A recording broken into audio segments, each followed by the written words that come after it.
Much of Darwin's theory was also based on identifying a common ancestor for members of a species that had diverged from each other in contemporary traits, which he achieved by analyzing fossils.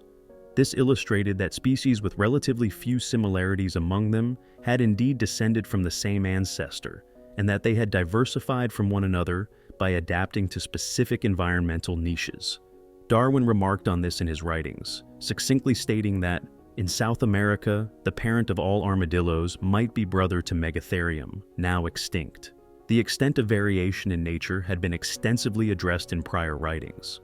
The Archdeacon William Paley, commonly recognized for formulating an argument for the existence of God through a design analogy involving a watch, had himself commented on the vast differences observed among animals and plants, which he had noted in his work, Evidence for Christianity. Darwin was intrigued by the effectiveness of seemingly designed adaptations within species that had clearly experienced random variation. This evidently troubled him, and he later wrote that how selection could be applied to organisms existing in a state of nature remained for some time a mystery to me. It was while perusing Thomas Robert Malthus's treatise on population on the 3rd of October 1837 that Darwin finally unraveled the enigma of selection, clarifying the preservation of beneficial variation and the elimination of harmful or obstructive variation. Much of the rest of Darwin's professional life was characterized from this moment. He was dedicated to illustrating the power of natural selection as an explanatory theory for the contemporary natural world, and labored diligently to document it in nature. Darwin also pondered other issues in 1837. The latter portion of the year saw him drafting a document where he evaluated the various advantages and disadvantages of marrying, weighing a concern that he would be unable to travel and would face increased financial obligations toward a constant companion, charms of music and female chit-chat. He eventually leaned toward marriage, clearly having a constant companion in mind as he made his list, and proposed to Emma Wedgwood shortly thereafter. On the 11th of November 1838, they became engaged to marry. Darwin and Emma took a week-long holiday from London, after which they settled in a townhouse at 12 Upper Gower Street on New Year's Day, 1839. Indeed, 1839 began favorably for Darwin, and he was appointed a member of the Royal Society on the 24th of January, 5 days prior to his wedding. The couple stayed in London for a period, though increasingly declining health had prompted them to seek a change. Darwin and Emma relocated to a countryside home known as Down House, located in the Kentish village of Down. Hooker and T.H. Huxley, a companion biologist, frequently visited Down House. Darwin wrote fondly of the rural seclusion of the location and the comfort it provided him to conduct experiments, read, and spend time with his family and close friends. On the 27th of December 1839, William, the first of 10 Darwin children, was born. William was of significant interest to his father in various ways, including scientifically, and Darwin maintained a detailed record of his son and his activities, including the ways in which he developed and adapted. Darwin was, by all descriptions, a caring and devoted father who dedicated time to playing with and assisting his children. He was quite concerned about their health, but granted them considerable freedom. Down House served as an ideal environment in which Darwin could continue his research, and he amassed vast quantities of information from his studies there, specimens and notes, as well as letters and documents he had received from across the globe containing information from experts and naturalists worldwide. In spite of the joys of family, Down House, and his progressing scientific work, Darwin was troubled by illness from 1837 until his death in 1882. When his father passed away, he was too ill to attend the funeral procession, and a dinner following a scientific presentation could drain him of strength for several days.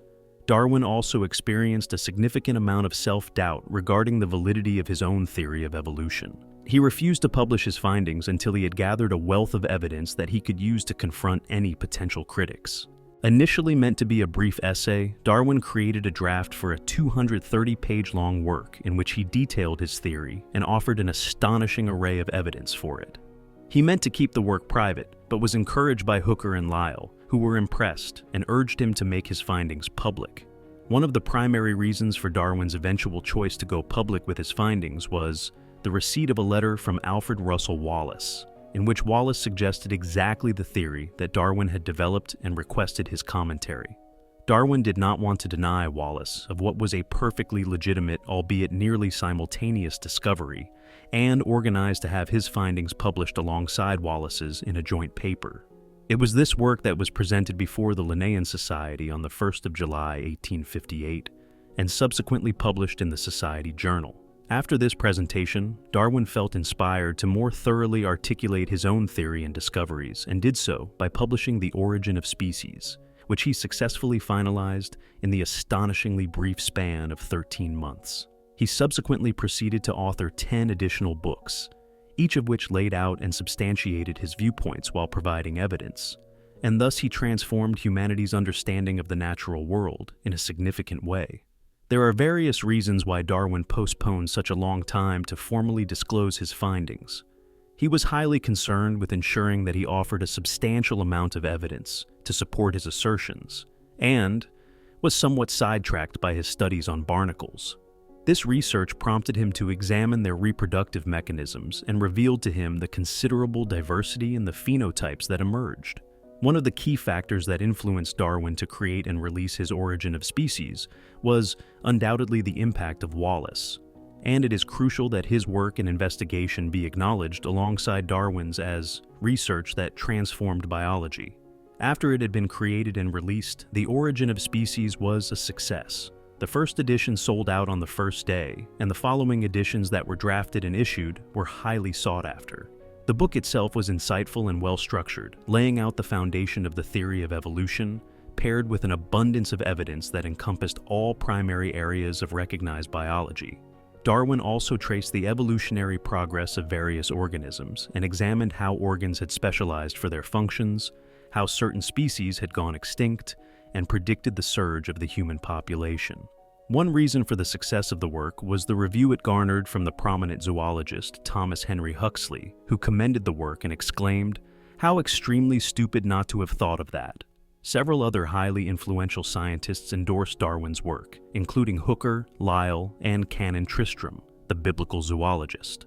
Nevertheless, Darwin faced considerable criticism alongside the praise for his work, and was harshly critiqued by authors such as Philip Goss, who claimed in his book Omphalos that the world had been created by God in the exact manner in which it currently existed. In other words, that nothing had altered since the world was created. Other more eloquent critics challenged Darwin on a scientific foundation. Adam Sedgwick contended that he had forsaken the established scientific process as it had been formulated under Francis Bacon, and another formidable adversary emerged in the form of Richard Owen, an anatomist and paleontologist who criticized The Origin of Species in an extensive review, which Darwin himself described as malignant and clever. Religious opposition to Darwin was intense, and he was accused by Henry Trimen, the botanist, that the threat he presented to the doctrine of creation was so substantial that The Origin of Species had positioned Darwin as the most dangerous man in England.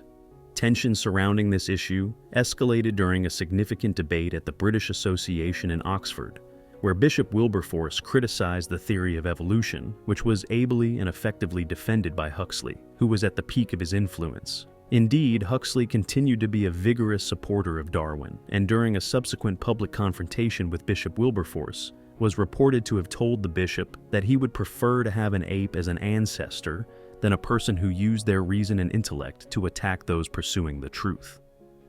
The occurrence evidently caused a member of the audience to faint, and Huxley's subsequent scientific arguments, alongside this remark, compelled Wilberforce to remain silent. Darwin later quipped to Huxley, "How could you confront a living bishop in that manner?" Similar conflicts occurred between scientists and preachers across the globe.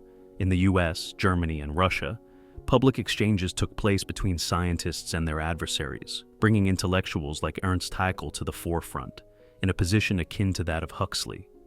Darwin garnered political as well as scientific attention. Karl Marx persistently sought to dedicate his work Das Kapital to Darwin, although this was declined on several occasions. After 1859, Darwin released 10 biological works. 6 of these were focused on specific botanical issues, addressing questions related to mechanisms for securing cross-pollination, as well as the behavior of climbing plants. 1 dealt with earthworms and their influence on the natural environment, while the other 3 were concerned with evolutionary biology. Many of these later publications were crafted to enhance and support the theory he had articulated in The Origin of Species, although they also included some peculiar digressions into concepts of sexual selection. The first of these was the variation of animals and plants under domestication, which contended that variation was the foundation of evolutionary progression, and that variation within a population formed the basis of development, much of which was evidenced by research he had conducted with pigeons. In this study, Darwin focused on the notable variation that existed among domestic animals, including dogs, cats, and foals, examining and analyzing the variation they displayed.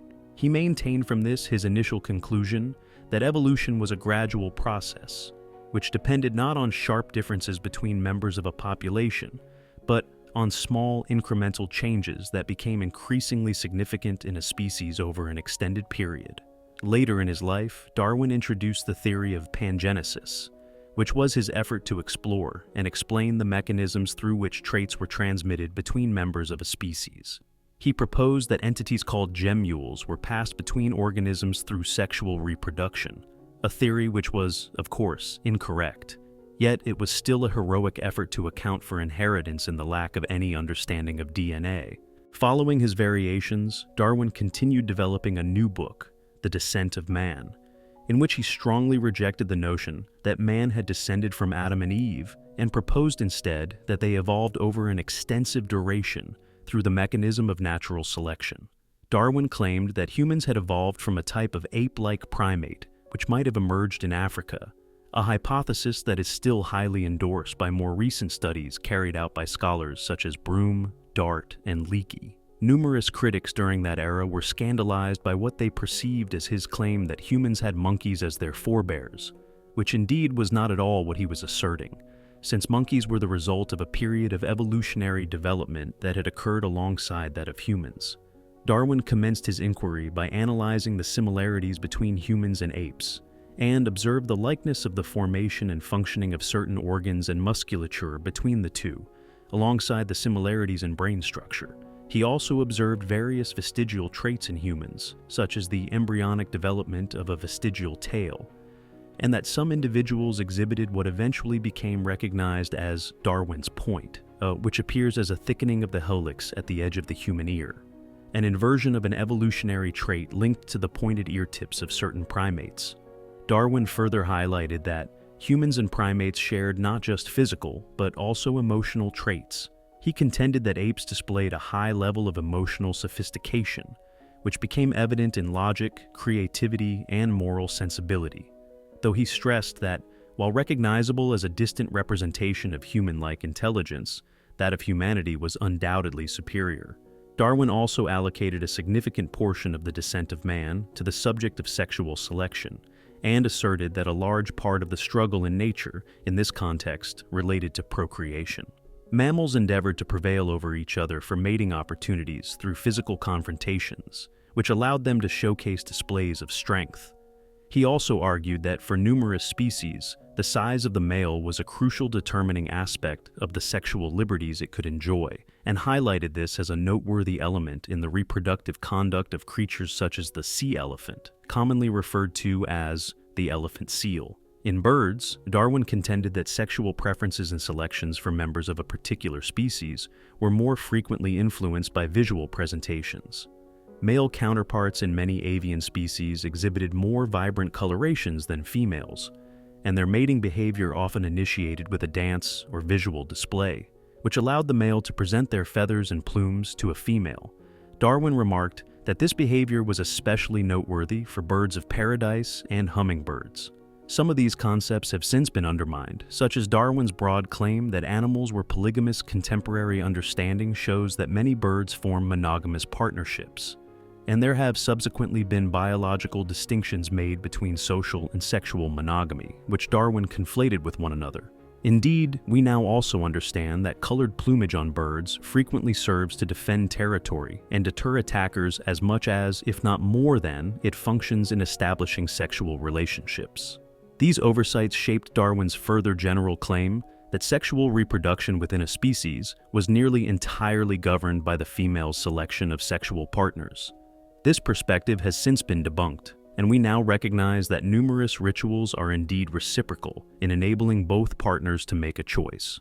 In the concluding chapter of his book, Darwin focused on the sexually selective behaviors of humanity and stated that in this situation, selection was almost always performed by men, who, he contended, would select a female partner based on various traits, such as their physique and facial features. He suggested that numerous trends aimed to enhance desirable traits among humans, and for men, fashion showcased wealth and social standing, which influenced the choices that women made.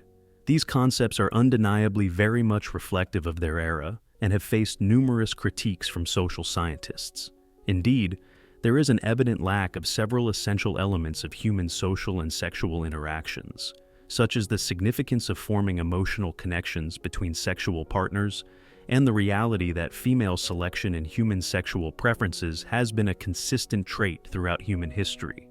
Darwin's theory was notable for introducing the concept of displays as a form of choice information in sexual preferences, though the field has progressed substantially since his time. Emotions and their evolution were also a point of interest for Darwin, who observed that primates and humans shared multiple emotions and had a similar response to emotional triggers, such as public humiliation. He noted that both displayed more intricate emotional reactions, such as a yearning for intentional revenge when slighted. He explored this area of research with his 1872 work, The Expression of the Emotions in Man and Animals, in which he examined how emotions were physically conveyed by specific species.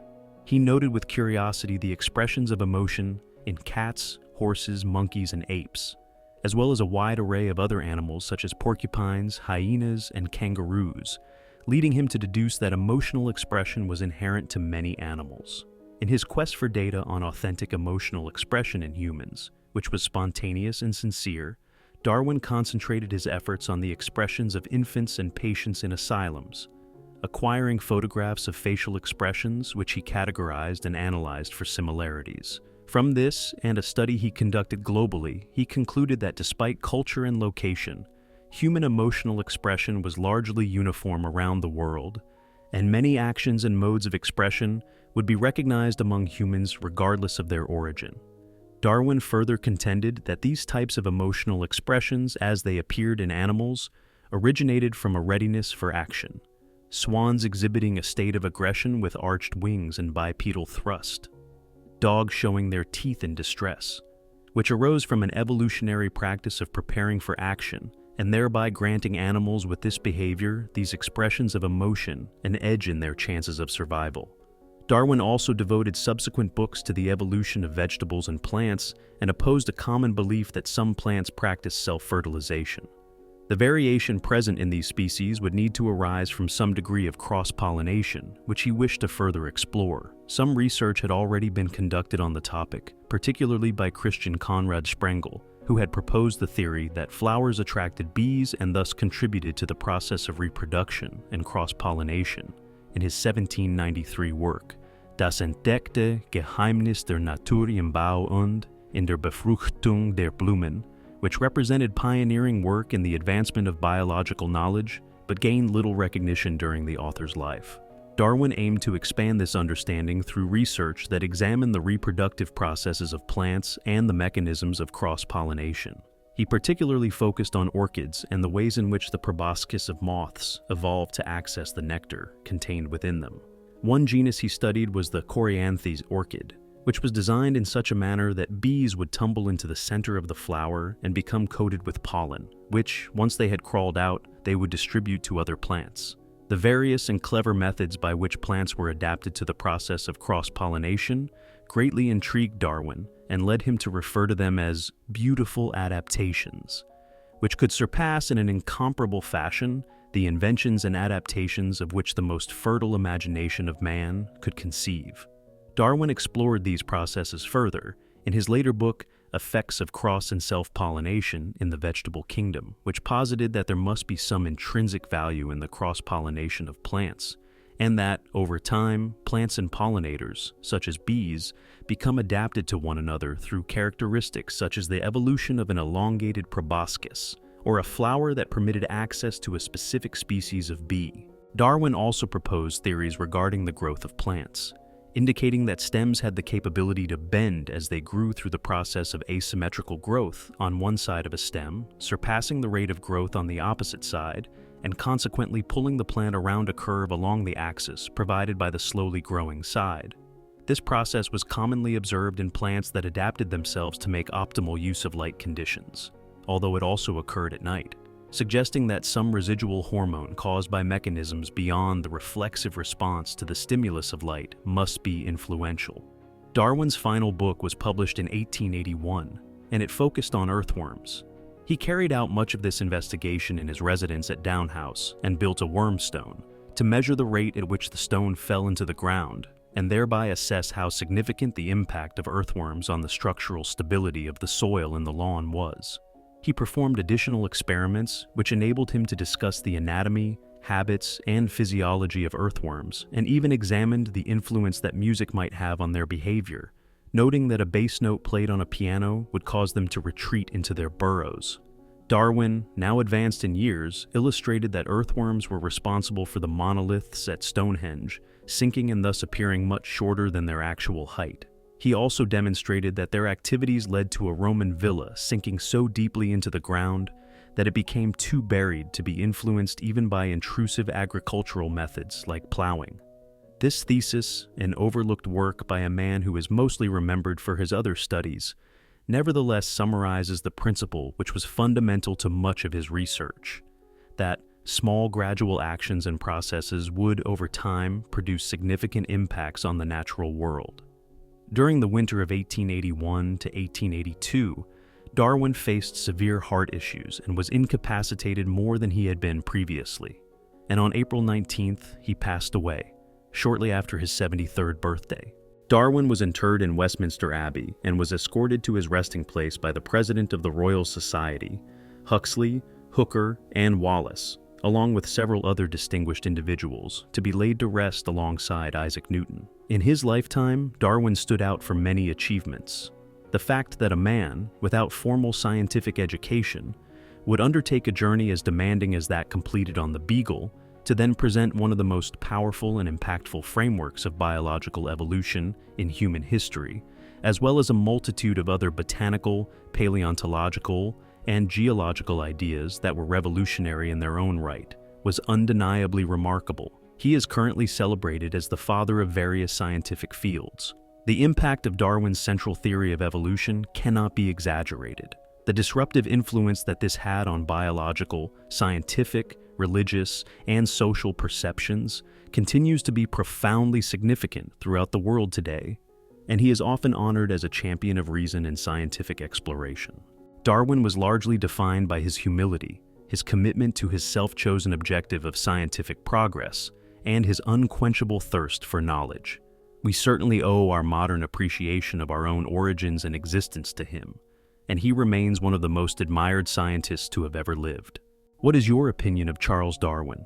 Does he merit his status as one of the greatest and most impactful scientists in history, or should some acknowledgement for the theories of evolution and natural selection be at least partially credited to largely overlooked individuals? Thank you for watching. I hope you found this video helpful and inspiring.